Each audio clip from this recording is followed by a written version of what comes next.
Chapter 3, Two Crimes. Years seemed to pass, though years can't do that among mice. But you know how time seems to stand still at school. Then my school days were over in a twinkling. I broke two rules when one would do, and the timing was not good. It all happened only 2 days before Queen Victoria's great jubilee. If I could just have held out a day or so more, there'd have been a school party with cake, cheesecake.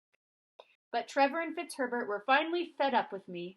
They seemed to think I was the culprit who stuck a caterpillar, a young one, just furring out and not quite alive, in each of their packed lunches, though they could prove nothing. Rumor reached me that the minute our teacher's back was turned, they meant to pound me into jelly to discourage my school attendance. Don't be different unless you want your brains battered out. And so when Trevor and Fitzherbert filled up the school door that dark morning, I turned tail on those hulking hearties making 4 fists, and on a formal education. Blindly I fled.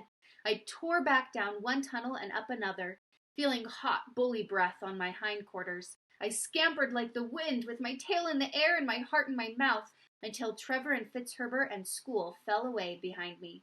Then I skidded into dazzling daylight. I blinked and drew up. My feet tangled in tan bark. All around me came the pounding of hoofs and the voices of humans. I froze, one hand to my throat. Somehow I blundered right out onto the rough ground of the riding school for royal children. It was a vast room as big as all outdoors. Flags flew all around it for the Queen's Diamond Jubilee. I'd skidded to a stop beside the long oval track.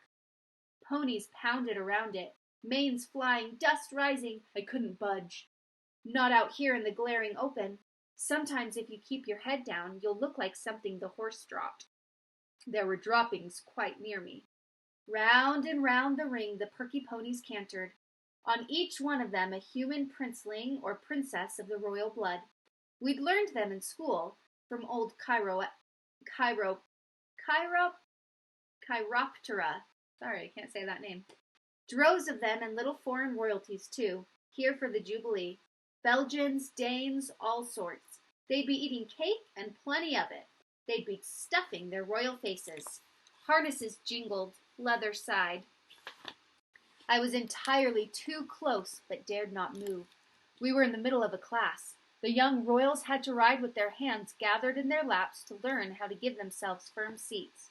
The young princesses rode side saddle, working hard to keep their balance. They carried small whips they could not use to occupy their hands. Posture counted. In royal circles, posture always counts. I drank in all these smells of pony sweat and leather polish, the whisking tails, the well-bred whinnies, the royal hands clasped in their royal laps. Real life beats school every time. It was only myself out there, taking it all in like a small bright-eyed horse dropping, and far from where I should be. Far. A halt was called, and grooms darted out, carrying wooden hurdles. The riding master bellowed another command. The ponies shook themselves, nickered, and aimed at the hurdles. Here's what it looks like. They're in this huge room. There's all the flags he was talking about from the ceiling. And these are all the kids riding the horses. And those are the hurdles that they just brought out that they're going to jump over. Now the young royals had to clear their fences. The hurdles were low, only a ruler off the tan bark.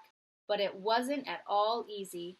A hurdle stood across the track quite near me. Around came little Maurice, Prince of Battenberg. He was well fed, but so short that his small booted feet stuck straight out above his pony's round sides. The stirrup irons flapped uselessly. He set his jaw and made it over, though I expect you could see daylight between the saddle and the prince. That means that he, jumped off his saddle, kind of, when the horse jumped. Then here came his older sister, Princess Ina of Battenberg. Though not quite a grown-up young lady, she was decked out a treat in her black habit and a hat like a silk cylinder. Her knee and the leather-bound skirt hooked over the horn of her saddle. As her pony cleared the hurdle, her hands were down and her chin was up. One of her nostrils flared like the pony's. She wasn't a queen's granddaughter for nothing. Then her pony shied, shuddered to a halt, and nearly shrugged her off. And why? Because the horse sensed me there and didn't know what to think. These ponies are well trained, but brainless. They can take commands, but any little thing confuses them, and I was a little thing. A hoof jittered and drew back. Princess Ina swayed. All her instincts were to reach for the folded reins, to start the pony with a touch of her boot, but she sat unmoving. Now she was looking down to see what spooked her pony. Down, down she looked, and there was I, looking back. Her eyes grew large. I had never met a human gaze, let alone a royal one. I was hypnotized, or very close. Time stopped. Now Princess Ina's eyes were saucers. A gloved hand stole up to her mouth, and I saw what she saw. I wasn't all fur and four-legged. I was sitting back on my haunches, which means his back legs, practicing good posture like hers. I rose and bowed, of course, from the neck, as you do. I might have said something. I usually did, but the rule is that royalty always speaks first. She screamed. I was in my Royal Mews Mouse Academy blazer with a gold thread crest. I was dressed, and you dare not be where humans can see. It isn't done. It raises too many questions.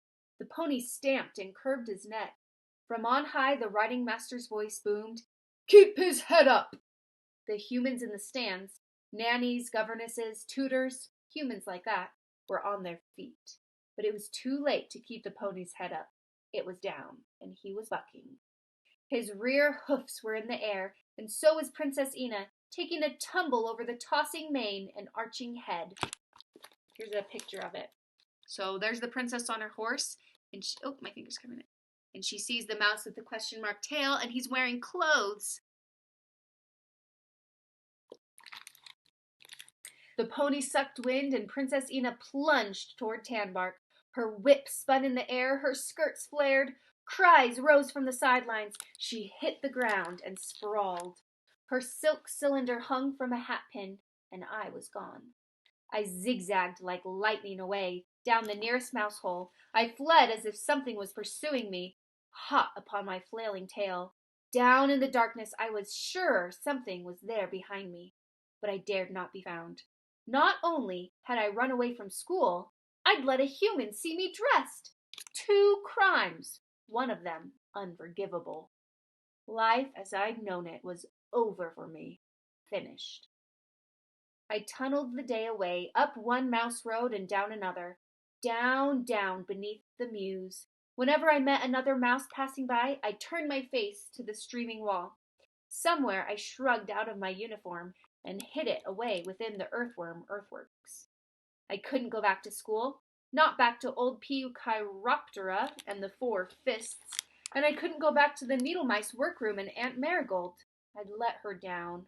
I could only lurk, and after a while I was hungry.